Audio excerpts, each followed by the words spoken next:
Hi, welcome to the new lecture where we will continue talking about scheduling where we stopped last lecture. This lecture is basically the rest of chapter 7 in the book, chapter 8 and chapter 9. I want to note that, uh, yeah, this is quite a bit of reading, but uh, it's still all tied together, so I think that it shouldn't be a problem for people to just read them on in an hour or two. So it might sound like a lot of reading, but I think it's actually not that much in terms of studies. So last lecture we stopped where we actually were talking about the shortest job first problem, where we basically just this is the last slide we actually ended with, and trying to remind you. Um, so basically, where we were saying that if three jobs arrive, A, B, and C, A is a pretty large job, B is a small job, and C is a small job, but A arrives before A. So A arrives first, sorry. So it arrives before B and C, and it gets hold of the processor. Then, according to our definition of shortest job first, well, according to the book's definition of shortest job first, it's not my definition, it's the book's definition. Then A will get scheduled. Then both B and C will have to wait until A gets scheduled. And this is basically you're stuck in the convoy problem where you're stuck behind a customer who has lots of items, for example. And we calculated, or you calculated, the average turnaround time for these three jobs, and it turned out to be 103.33. So just a side note on this, and this is basically something that I noted during the last discussion session that we had last Thursday. Well, the book Three Easy Pieces is a great book. It has some definitions of its own, meaning that, or that not some definitions of its own. Let's pose it in another way by basically saying that different books will have different definitions. Some of the definitions that Three Easy Pieces picked for some of the algorithm names, for example, is actually not very common. I'm not going to trick you with these things. I just note them in during the video lectures so that when you're reading another book or when you're basically reading on the internet, some browsing some forum, you will basically yeah, you'll be able to understand what others have been talking about. And this today's lecture is actually a very good example because shortest job first for some in some books actually means something a bit different, very slightly different, not a major thing, but just this is just me telling you what is out there rather than me telling you that the book is wrong or anything. So, since SJF didn't really work, uh, they came up with the idea of shortest time to completion first STCF, where you basically use the timer interrupts and do context switching. So in the previous case, if this is your case, then when B first arrives, you'll just schedule B and stop A and do context switching. And once B is done, if C has arrived, then you'll schedule C also, and then you'll continue with A when there are no longer shortest jobs. So shortest time to completion first.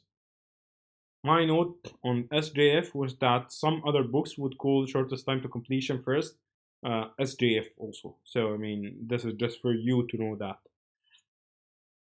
Um, SJF, by our definition or by the book's definition, is a non preemptive scheduler. So, STCF, so also called preemptive shortest job first, where you basically preempt and run the shortest job first. So this one is basically a modified SJF where you're actually using the shortest job whenever they arrive. You start running them. Okay, and this is for any time that a job enters the system. Um, so uh, this is basically a better way to make sure that you do not get the convoy effect, which we basically talked about in the supermarket. You get stuck in some line. So suppose that you come in, after someone who you thought didn't have these many items, but that person is either awfully slow or have like tons of items to scan that you didn't see or something, and then you're just stuck behind him because someone came behind you now, and it isn't really nice to just leave. So STCF basically enables you to quit, to basically to if you're in a supermarket that implements STCF, then they would basically tell the um, customers with the most items to wait aside whenever customer with a couple of items comes in, which will definitely not make these customers with lots of items happy. We'll talk about this as actually something that SDCF has a problem. So in our previous example, if A arrives and starts running, but then B arrives at time 10, then B gets scheduled, C arrives at maybe time 15, it waits for B, and then C starts running, and then A arrives and continues. This actually brings us to an interesting question. Suppose right now the assumption is that both B and C have exactly equal times.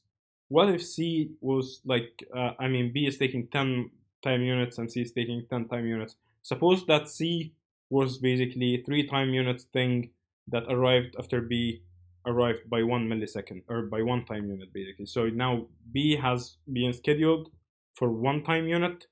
It has 9 remaining time units. C has 3. So again, SDCF in that case will do context switching, scheduling C before B, finishes and then finishing B and then finishing A. So this is just another note.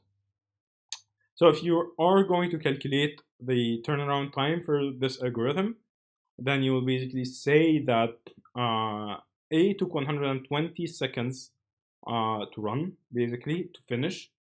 B took actually 10 seconds to run, and C took 20 seconds, 10 seconds waiting basically, and 10 others running, if B and C roughly arrived at the same time.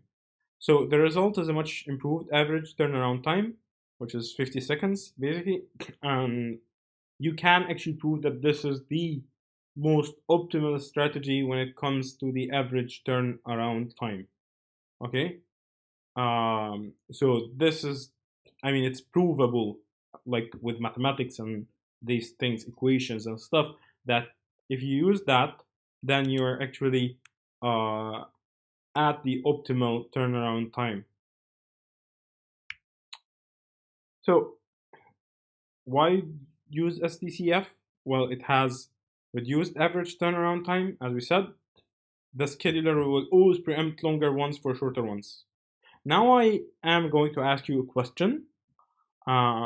What could go wrong if you have this STCF as running without any modifications?